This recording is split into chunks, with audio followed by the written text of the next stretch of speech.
在余杭镇中隐藏着李逍遥老爸的故事，你知道吗？江南名捕黄甫英曾经亲手抓捕士大人的东江虎西营鼠北神偷，被皇帝封为铁臂神鹰。不过，当他追捕南道侠李三师时，却屡次失败。后来，为了修炼鹰毒爪，性命垂危，李三师从苗人那里偷了一颗毒龙胆，救了黄甫英一命。当他想要到达李三师时，却得知李三师偷盗苗族生物，而遭受苗人的诅咒而亡。年幼的儿子不知所踪，黄甫英从此隐居在余杭镇。最后，他说我们长得像大侠李三师，飞龙探云手就是这样子来的。江湖救急，请各位大侠帮忙按赞、订阅、留言，感激不尽。李逍遥从山神庙学了御剑术，回到客栈，准备要炫耀他的新技能。然而，婶婶却传来一个意外的消息：因为客栈人多，需要一个房间，所以李逍遥的房间被迫空出来，里面只有一个鼓鼓的麻布袋，还不让人进去。越是神秘，越让人好奇。李逍遥立马沿着秘密的通道爬上自己的房间。当打开麻布袋后，发现里面有一个眼熟的女孩，这明明就是一个掳人勒索的案件呐！当李逍遥询问起女孩时，令他惊讶的是，这个女孩竟然哭着说她要回去救姥姥。说话间，苗人的手下已经发现了他们的踪迹，这是一场危机四伏的大战。赵灵儿已经精疲力尽，失去了血跟灵力。在这场战斗中，李逍遥刚学的御剑术大显神威。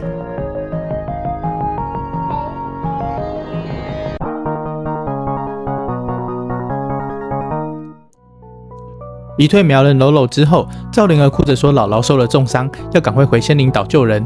李逍遥决定借船随赵灵儿前往仙灵岛救姥姥。我们咻的一声来到仙灵岛，可是当我们进入水月宫后，眼前的景象却让人心寒。水月宫已被屠攻，满地都是水月宫众人的尸身跟鲜血，明显是苗人所为。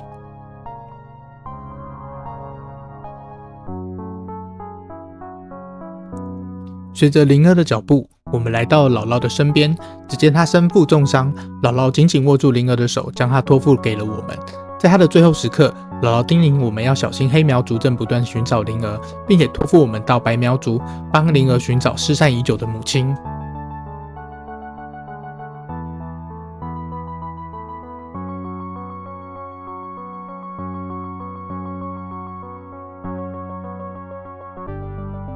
在把水月宫众人安葬之后，我们决定先返回客栈，好好想想下一步的打算。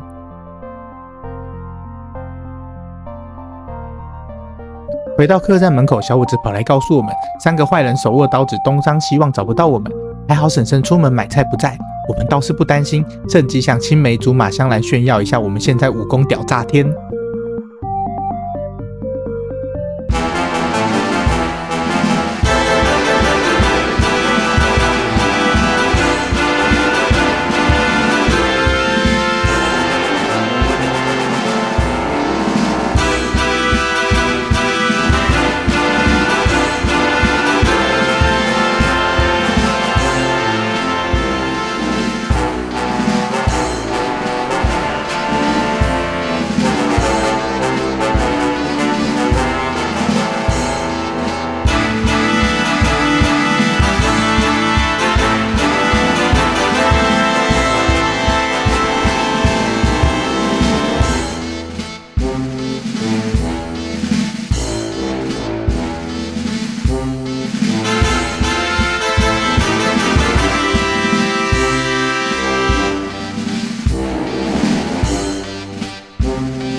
在我们打败黑苗人之后，婶婶刚好回来了。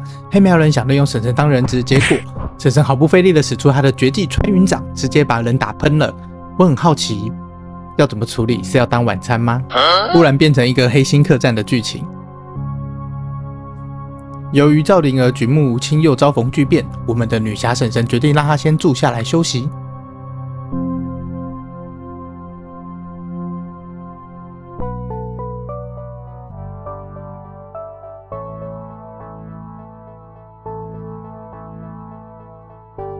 今天发生了太多的事情，我们躺在床上思考人生的时候，突然听见门口传来哭泣的声音。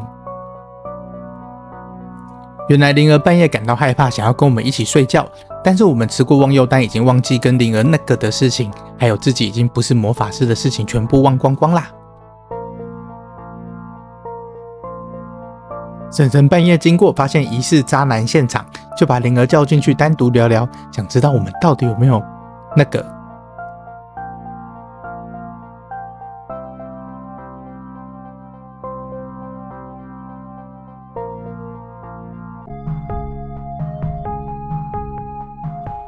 隔天早上，我们进了婶婶的房间，只见她一脸吃瓜的表情，知道我们干了坏事。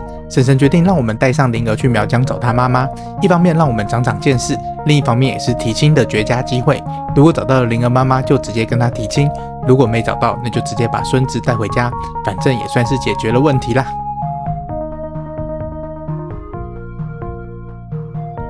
在我们出发前，婶婶交给我们一个包袱，里面有500文钱和一套武器，还有父亲南道侠的成名绝技飞龙探云手。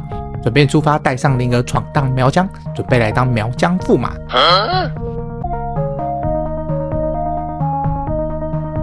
我们乘船告别余杭镇，前往苏州，准备展开一场全新的三角恋。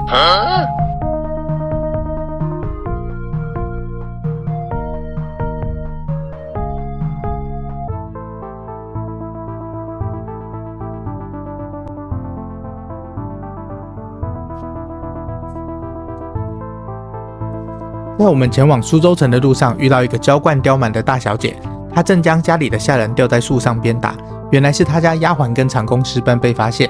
我们嘲笑她没谈过恋爱，她一个恼羞，居然还想砍下下人的手。看不下这种残忍的行为，我们决定出手制止。如果前面十里坡有打到蜂窝，直接拿出来丢林月如，丢个她满头包，很快就会结束这场战斗。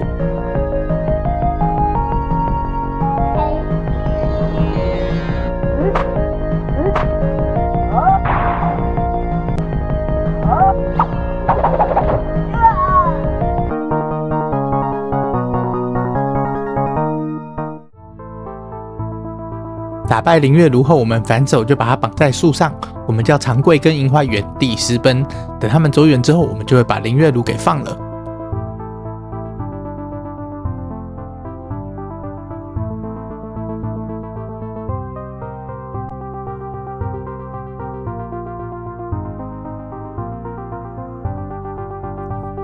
当我们走远之后，听到林月如呼叫的声音，所以折返回去看看发生了什么事。结果没事，他还是嘴硬不肯求饶。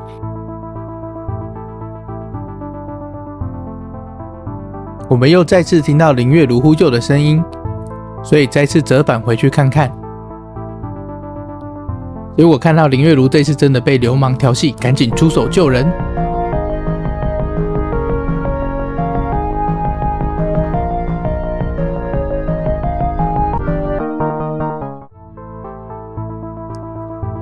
林月如盛怒之下，一剑刺向了李逍遥。由于剑来得太快，李逍遥来不及闪躲，中了林月如的剑。林月如也惊恐万分，慌忙逃走。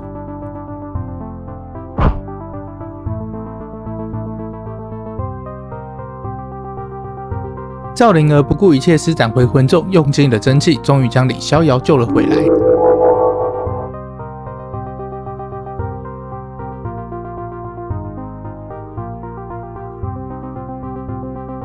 李逍遥终于恢复了意识，对赵灵儿不惜牺牲自己性命拯救她的举动充满感激和感动。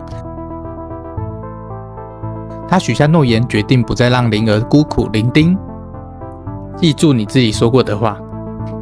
踏入苏州城，这里跟余杭镇完全不同。苏州城是一个熙熙攘攘的大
有蜂窝丢蜂窝，没蜂窝遇剑术，连发就赢啦。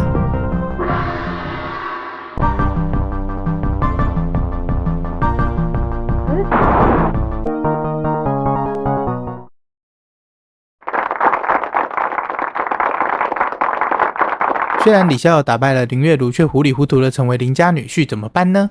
时间也差不多了，肉肉打击，我们下周见。